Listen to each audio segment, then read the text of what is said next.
नमस्कार दोस्तों, परीक्षा कैंपस प्लेटफॉर्म पर आप सभी का स्वागत है। आज जो है परीक्षा के अंतिम समय के रूप में आप देख रहे हैं उत्तर प्रदेश पुलिस का प्रैक्टिस सेट, जो आपके लास्ट समय में परीक्षा के लिए बहुत ही उपयोगी सिद्ध होगा। अंतिम समय में प्रश्नों को देखिए और उसके जो है कॉन्सेप्ट को समझिए, कैसे आप प्रश्नों को हल करेंगे, परीक्षा में क्या क्या सावधानियां बरतनी है उसको भी ध्यान रखिएगा। और अग्रिम कल के परीक्षा के लिए आपको ढेर सारी शुभकामनाएं और बधाइयाँ, ताकि आप सफल हों और अपने घर वर्दी लेकर आएँ, ताकि आपके माता पिता के सपनों का साकार हो और आपके माता पिता भी खुश रहें, आपका जीवन भी खुशहाल हो। इन्हीं सब शुभकामनाओं के साथ मैं पहला प्रश्न करवा रहा हूँ। पहला प्रश्न देखिए, आज का पहला प्रश्न क्या है। पहला प्रश्न है मूर्धन अल्पप्राण, मूर्धन अल्पप्राण अघोष वर्ण का उदाहरण कौन सा है। इसमें देखिए प्रश्न को तीन चीज़ें ध्यान देना है कि पहला मूर्धन अल्पप्राण अघोष। पहले मूर्धन का देखना, मैंने पहले ही वीडियो में इसको बताया है कि मूर्धन जानते हैं ऋतु रसाणाम मूर्धा। मैंने एक श्लोक बताया था ऋतु रसाणाम मूर्धा, अर्थात री और ट वर्ग जितने होते हैं मूर्धन होते हैं। अब इसमें देखिए मूर्धन से पहली बात तो ए आपका कट गया, ये भी ऑप्शन कट गया। और उसके बाद फिर आपका अल्पप्राण, अल्पप्राण में 1 3 5 अर्थात 135 होता है। और फिर अघोष में पहला दूसरा। देखिए अब इसमें क्या है कि आपका पहला ए पहला, उसके बाद मूर्धन, इसमें आपका टा उत्तर सही होगा, क्योंकि टा ऐसा है मूर्धन भी है, अल्पप्राण भी है, अघोष भी है, तीनों है। जो तीनों कंडीशन लागू करता होगा वही आपका उत्तर सही होगा। इसको ऐसे ही प्रश्नों को बहुत ध्यान दें, क्योंकि ऐसे ही प्रश्न इस समय परीक्षा में पूछ रहे हैं, इसलिए आपका टा उत्तर सही होगा। देखते हैं अगला प्रश्न आपका कौन सा है। दूसरा है कंठ अल्पप्राण व्यंजन वर्ण का उदाहरण कौन सा है। पहला ऑप्शन है जो कंठ है, अकुह विसर्जिया नाम कंठा, मैंने कहा था आ का और पूरा काखा का अंगा जितने भी पांचों वर्ण उसमें होते हैं उसका उच्चारण स्थान कंठ है। और अल्पप्राण मैंने बताया 1 3 5।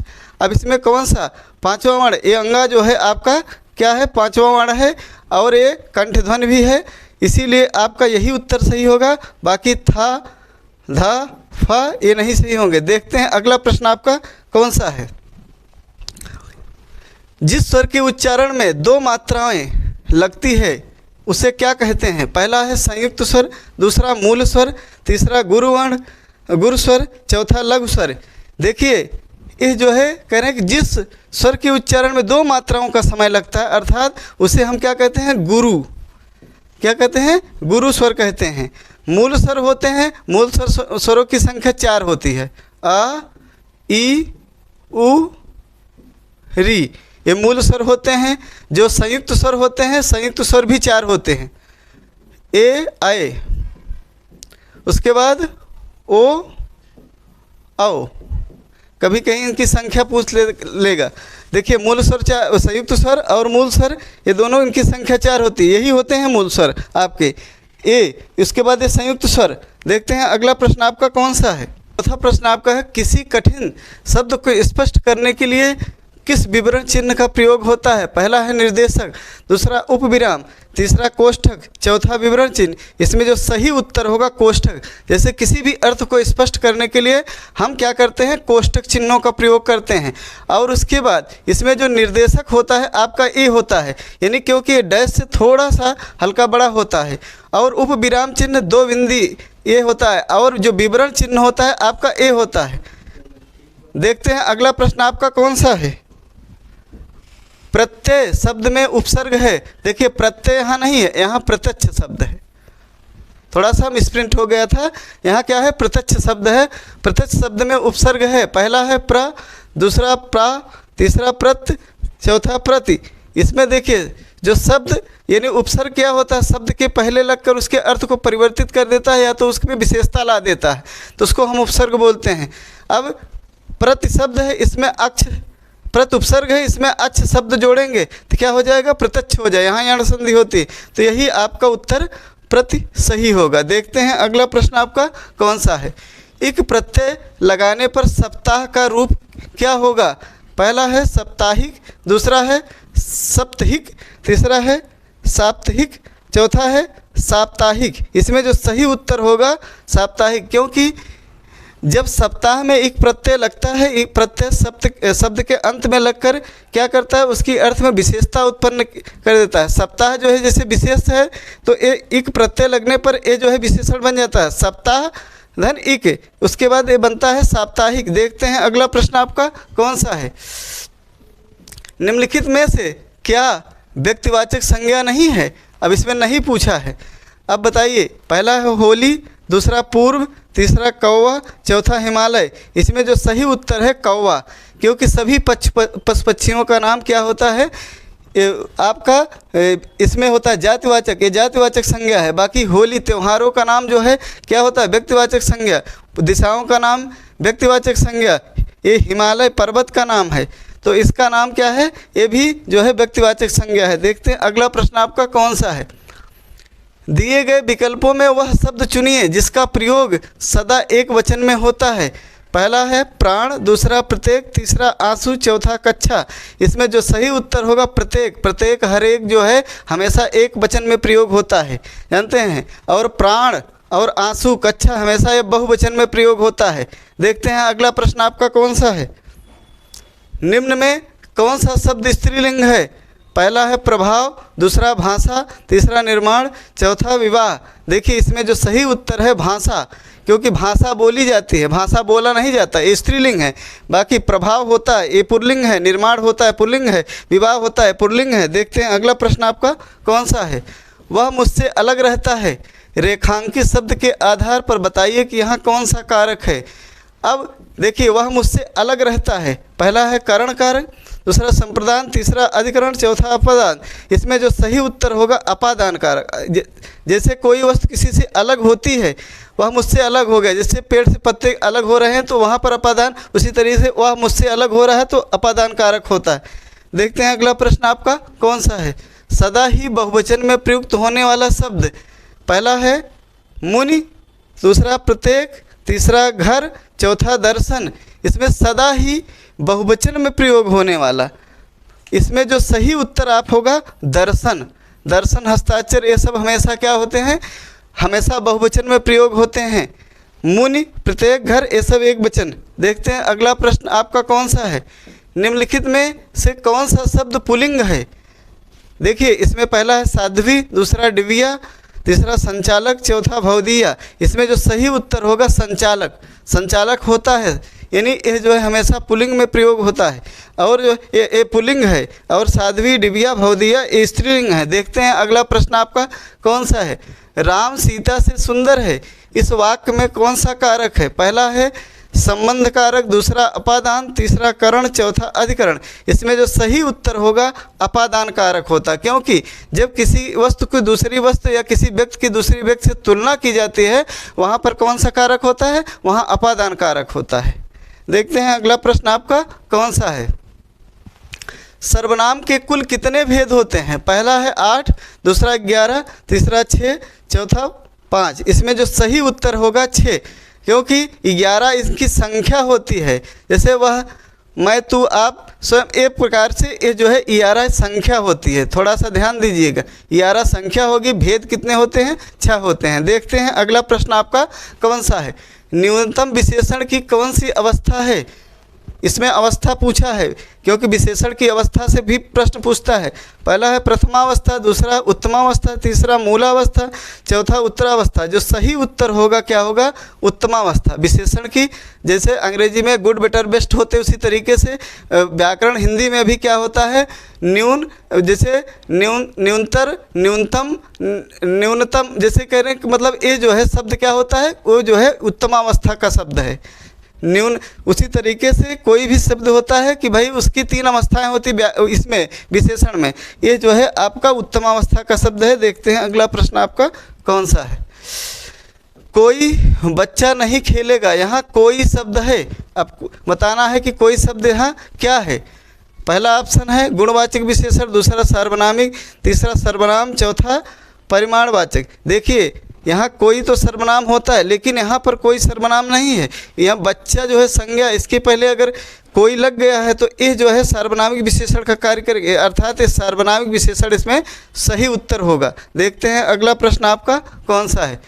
निम्नलिखित किस वाक्य की क्रिया अकर्मक है, मतलब निम्नलिखित में से कौन सा ऐसी वाक्य है जो अकर्मक क्रिया का उदाहरण है। देखते हैं पहला प्रश्न, पहला ऑप्शन, वीणा निबंध लिखती है, पक्षी उड़ रहे हैं, सुरेश सामान उठाता है, रोहित बलराम को खिला रहा है। इसमें जो सही उत्तर होगा पक्षी उड़ रहे हैं, जैसे कि वह जो है इसमें कर्म नहीं है, जिसमें कर्म रहता वो सकर्मक, जिसमें कर्म नहीं रहता वो अकर्मक क्रिया।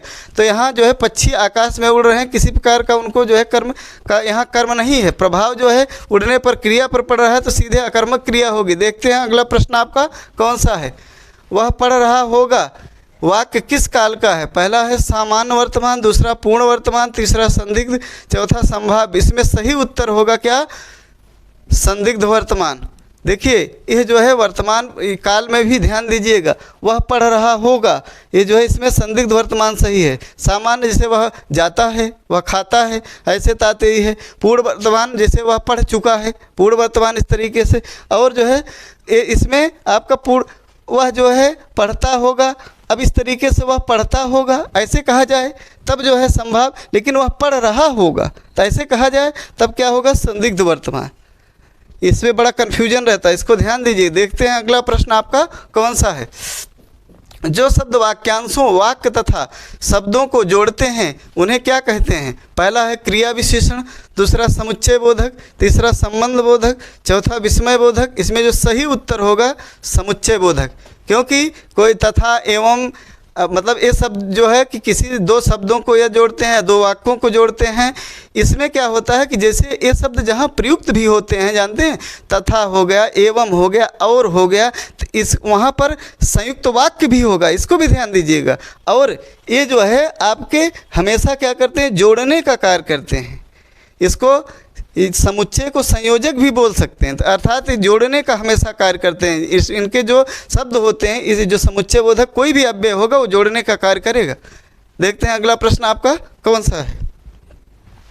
मैं चाहता हूं कि तुम्हारे साथ खेलूं, यह किस प्रकार का वाक्य है। पहला है निषेध वाक्य, दूसरा संयुक्त वाक्य, तीसरा मिश्र, चौथा सरल वाक्य। इसमें जो सही उत्तर होगा मिश्र वाक्य। जैसे इसमें मिश्र वाक्य में क्या होता है, एक पद दूसरे ऊपर, यानी उपवाक्य जो प्रमुख उपवाक्य होता है इसमें एक दूसरे के ऊपर आधारित होता है। मैं चाहता हूं कि तुम्हारे साथ खेलूं, अर्थात ये दूसरे पर आश्रित है। जब दूसरे पर आश्रित रहता है तो वहाँ मिश्र वाक्य होता है। जहाँ पर तथा एवं और ये सब लग जाता है वहाँ संयुक्त वाक्य होता है। सरल वाक्य जान ही रहे हैं, ये दोनों नहीं होगा तो सरल वाक्य ही होगा। देखते हैं अगला प्रश्न आपका कौन सा है। आधी रात का समय है। आधी रात का समय के लिए अनेक शब्दों के लिए एक शब्द से पूछा गया। पहला है विभावरी, दूसरा निशा, तीसरा सरवरी, चौथा निशीथ। इसमें सही उत्तर क्या होगा आपका निशीथ होता है। मैंने इसको पहले ही वीडियो में बता चुका हूँ कि आधी रात के समय को निशीथ बोला जाता है। जो सुबह की रात्रि का यानी भोर के बेला का समय का विभावरी बोला जाता है। जैसे भाई प्रातः 4 बजे के बाद का जो समय होता है, भोर का समय जिसको बोलते हैं, बीती विभावरी जागरी, अंबर पनघट में डुबो रही तारा, घटो उषा नागरी। प्रसाद की पंक्ति है, उसी से जान लीजिए कि भाई कि विभावरी जो है प्रातःकालीन के जब रात्र बीत रही है, जो सुबह हो रहा है, उसके बीच का समय का विभावरी बोला जाता है। ये कभी प्रश्न पूछ ले बता दीजिएगा। सरवरी रात की पर्यायवाची होती है, निशा भी रात की पर्यायवाची होती। देखते हैं अगला प्रश्न आपका कौन सा है। सिर उठाना, इसका अर्थ है मुहावरा है, तो इसका अर्थ क्या होगा। पहला विरोध करना, दूसरा साहसी बनना, तीसरा शुरू होना, चौथा है लज्जा का त्याग कर। इसमें सही होगा विरोध करना। कहीं बड़ा सिर उठावत है हो, ये मुहावरा है। अर्थात कोई सिर उठाता है तो यानी किसी चीज़ का विरोध करता है। भाई कोई भाई बात हो रही समाज में, वो सिर उठा रहा है तो कह रहे हैं कि अर्थात उस चीज़ का वो विरोध कर रहा है। देखते हैं अगला प्रश्न आपका कौन सा है। गोबर गणेश में कौन सा समास है। देखिए इसमें योजक चिन्ह के ऊपर मत जाइएगा, क्योंकि योजक चिन्ह में बहुत लोग द्वंद्व समास लगा देंगे, लेकिन वो गलत होगा। इसमें उस ऑप्शन भी नहीं दिया, अधिकरण तत्पुरुष, संप्रदान तत्पुरुष, करण तत्पुरुष, संबंध तत्पुरुष। इसमें सही उत्तर होगा करण तत्पुरुष, क्योंकि जानते हैं गोबर से बना गणेश, यानी इसमें आप विग्रह करके देखेंगे तो गोबर से बना गणेश होगा, अर्थात इसमें कौन सा आपका करण तत्पुरुष होगा। देखते हैं अगला प्रश्न आपका कौन सा है। किस शब्द की वर्तनी शुद्ध है। अब पहला ऑप्शन है मिष्टान, दूसरा अत्यधिक, तीसरा अधीन, चौथा व्यवहारिक। इसमें जो सही उत्तर होगा अत्यधिक होगा, इसमें यण संधि होगी। जानते हैं संधि शुद्ध वर्तनी में शब्दों में होती है अति धन अधिक, अति धन अधिक। आपका क्या होता है, जो संधि पढ़ता है वो जान लेता है कि भाई शुद्ध शब्द। अब यहाँ मिष्टान होता है, इसकी जगह ठा की जगह क्या होता है, यहाँ मिष्टान्न होता है, मिष्टान्न होता है। और अधीन होता है, आधीन नहीं होता है। देखिए ये सब शब्द बड़े ही महत्वपूर्ण हैं क्योंकि पूछे जाते हैं। अब यहाँ व्यवहारिक होता है, व्यवहारिक नहीं होता है। देखते हैं अगला प्रश्न आपका कौन सा है। निम्नलिखित में से सही वाक्य पहचानिए। इसमें शुद्ध वाक्य आपको बताना है। श्री कृष्ण के अनेकों नाम हैं, श्री कृष्ण के अनेक नाम हैं, श्री कृष्ण को अनेकों नाम है, श्री कृष्ण का अनेक नाम। इसमें जो सही उत्तर होगा बी, श्री कृष्ण के अनेक नाम। ये बहुत पूछा जाता है, ध्यान दीजिएगा इस प्रश्न को। देखते हैं अगला प्रश्न आपका कौन सा है। किस विकल्प में सही विलोम युग्म है, आपको बताना है किस विकल्प में सही विलोम युग्म। देखिए करुण निष्ठुर, आस्तिक धार्मिक, संकल्प अकल्प, सुदूर विस्तार। इसमें जो सही विकल्प आपका युग्म है यही है, करुण का निष्ठुर होता है। देखिए आस्तिक का क्या होता है, नास्तिक होता है इसका। और संकल्प का क्या होता है, विकल्प होता है। कहते हैं बहुत विकल्प हैं। सुदूर का नज़दीक होता है, नज़दीक। देखते हैं अगला प्रश्न आपका कौन सा है। मुकुंद किसका पर्यायवाची है। देखिए अभी पर्यायवाची बहुत अधिकतर पूछी जाती है। पहला सूर्य, दूसरा है विष्णु, तीसरा कामदेव, चौथा शिव। इसमें जो सही उत्तर इसका आपका है विष्णु है। मुकुंद विष्णु की पर्यायवाची है, जानते हैं। और सूर्य भानु भास्कर, आदित्य रविकर दिनकर, ये सब सूर्य की पर्यायवाची है। कामदेव, कामदेव के मैंने कई पर्यायवाची, जैसे भाई इनको आपको स्मर। और शिव। देखते हैं अगला प्रश्न आपका कौन सा है। विष्टा का तद्भव शब्द है। पहला है खीर, दूसरा है भीख, तीसरा बीट, चौथा वीट। विष्टा का जो है तद्भव रूप जो है आपका वीट है, इसमें आपका बीट सही होगा। देखते हैं अगला प्रश्न आपका कौन सा है। निष्करुण का सही संधि विच्छेद कौन सा है। पहला है निस्धन करुण,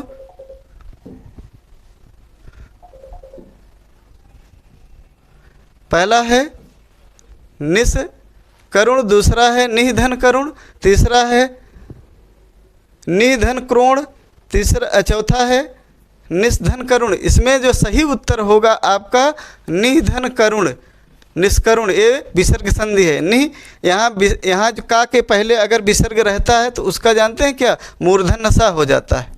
क्या हो जाता है, मूर्धन नशा। देखते हैं अगला प्रश्न आपका कौन सा है। अली शब्द के अनेकार्थी शब्द हैं।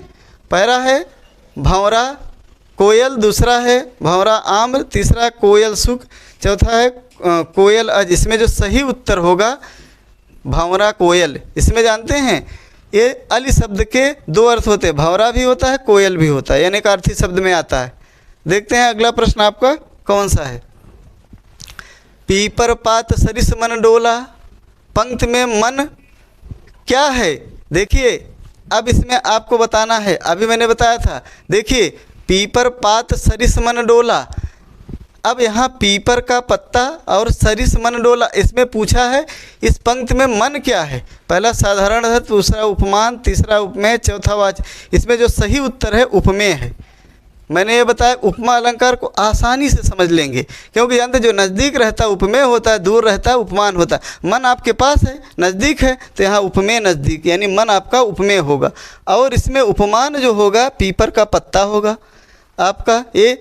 और इसमें वाचक शब्द कह रहे हैं कि सरिस, सरिस आपका वाचक शब्द होगा। और उसके बाद जो बचता है डोला आपका साधारण धर्म होगा। देखते हैं अगला प्रश्न आपका कौन सा है। क्रोध किस रस का स्थायी भाव है। पहला है रौद्र, दूसरा वीर, तीसरा विभत्स, चौथा भयानक। इसमें जो सही उत्तर होगा क्रोध जो है रौद्र रस का स्थायी भाव है। वीर रस का क्या होता है? उत्साह होता है। और उसके बाद भयानक रस का भय होता है। देखते हैं अगला प्रश्न आपका कौन सा है। वर्णिक छंदों में गण कितने प्रकार के होते हैं? ये भी बहुत चर्चित प्रश्न है। जो वर्णिक छंद होता है उसमें गण कितने होते हैं? या माता राजभान सलगा, ये आता है नहीं? या माता राज भान सलगा, इसमें कुल मिला के 8 हैं। जो आपका सही उत्तर है 8 गण। जैसे या यगण मगण तगण रगण जगण भगण नगण सगण, ये बाद में लघु गुरु। अब इसको जोड़ लेंगे, 1 2 3 4 5 6 7 8, यही होते। इसी सूत्र को जानते रहेंगे, इसी से वर्णिक छंदों को आसानी से समझ जाएंगे। देखिए या माता राजभान सलगा से। देखते हैं अगला प्रश्न आपका कौन सा है। रोला छंद में कितनी मात्राएं होती हैं? पहला है 28, दूसरा 16, तीसरा 26, चौथा 24। रोला छंद में हमेशा 24 मात्राएं सममात्रिक छंद है ये। और 26 मैंने बताया गीतिका में होती है। किसमें? गीतिका 14-12 पर यति होती है, अभी मैंने प्रीवियस वाले वीडियो में बताया था। और उसके बाद 16 चौपाई में होती है। किसमें? चौपाई में होती है। 28 मात्राएं हर गीतिका में होती है। किसमें होती है? हर गीतिका में। देखते हैं अगला प्रश्न आपका कौन सा है। कितने पाकिस्तान उपन्यास के लेखक कौन हैं? ये बहुत ही महत्वपूर्ण रचना है, पुरस्कारित है, साहित्य अकादमी इस पर मिला है सन 2000 के हाथ। इसे देखिए, पहला मधु काकरिया, दूसरा कमलेश्वर, तीसरा शिव पूजन सहाय, चौथा अज्ञे। इसमें जो सही है आपका कमलेश्वर है। कितने पाकिस्तान, भारत और पाक विभाजन पर उपन्यास लिखा गया, बहुत चर्चित ही उपन्यास है। देखिए और उसके बाद शिव पूजन का एक उपन्यास बहुत ही चर्चित है, देहाती दुनिया। क्या है? देहाती दुनिया। आगे का जानते हैं? शेखर एक जीवनी, नदी के द्वीप, अपने अपने अजनबी, इनके 3 उपन्यास हैं। आगे के कौन से हैं? शेखर एक जीवनी, नदी के द्वीप, अपने अपने अजनबी, शेखर एक। अब उसी तरीके से आपका इनके शिव पूजन, देहाती दुनिया, शेखर एक जीवनी, नदी के द्वीप, आगे के इनके सबके। अब देखते हैं अगला प्रश्न आपका कौन सा है। कौन सी कृति महादेवी वर्मा की है? पहला है निहार, दूसरा साकेत, तीसरा कामायनी, चौथा प्रिप्रवास। इसमें जो सही है महादेवी वर्मा की निहार, रस नीरजा, यामा, सांदगीत। जानते हैं इनकी जो है यामा पर इनको ज्ञानपीठ मिला है। और इनकी और रचनाएं हैं, जैसे निहार तो है ही, इनकी है सांदगीत। और उसके बाद और साकेत जो है मैथिली शरण गुप्त की है, कामायनी जयशंकर प्रसाद की है, और प्रिप्रवास अयोध्या सिंह उपाध्याय हरियौध की है। देखते हैं अगला प्रश्न आपका कौन सा है। हिम तरंगिणी किसका काव्य संग्रह है? पहला है राम कुमार वर्मा, दूसरा भगवती चरण वर्मा, तीसरा दिनकर, चौथा माखनलाल चतुर्वेदी। ये सही उत्तर आपका है माखनलाल चतुर्वेदी। हिम तरंगिणी पर इनको पहला साहित्य अकादमी पुरस्कार 1955 में मिला है, इसीलिए बहुत चर्चित रचना है हिम तरंगिणी। और उसके बाद दिनकर की, जानते हैं दिनकर की उर्वशी रचना बहुत ही बढ़िया रचना है। देखते हैं अगला प्रश्न आपका कौन सा है। रामचंद्रिका की रचना किसने की थी? पहला है केशवदास, दूसरा सेनापति, तीसरा सुंदर, उसके बाद मोहनलाल मिश्र। इसमें जो सही उत्तर है आपका केशवदास। इनको कठिन काव्य का प्रेत भी कहा जाता है। निम्नलिखित में से कौन सी पुस्तक प्रेमचंद द्वारा लिखित नहीं है? इसमें नहीं पूछा है, नहीं पर विशेष ध्यान दीजिएगा। पहला है कर्मभूमि, दूसरा रंगभूमि, तीसरा कायाकल्प, चौथा है ध्रुवसामनी। ध्रुवसामनी जयशंकर प्रसाद की रचना है। ये प्रसाद की रचना है। किसकी है? प्रसाद की रचना है। इनके नाटक है। किस विधा की रचना है? नाटक विधा की रचना है। जैसे इनके जो है स्कंदगुप्त, चंद्रगुप्त, ध्रुवसामनी, आंसू झरना, लहर, कामायनी, ये इनकी रचनाएं हैं। और कायाकल्प और रंगभूमि ये तीनों जो है प्रेमचंद की रचना है। देखते हैं अगला प्रश्न आपका कौन सा है।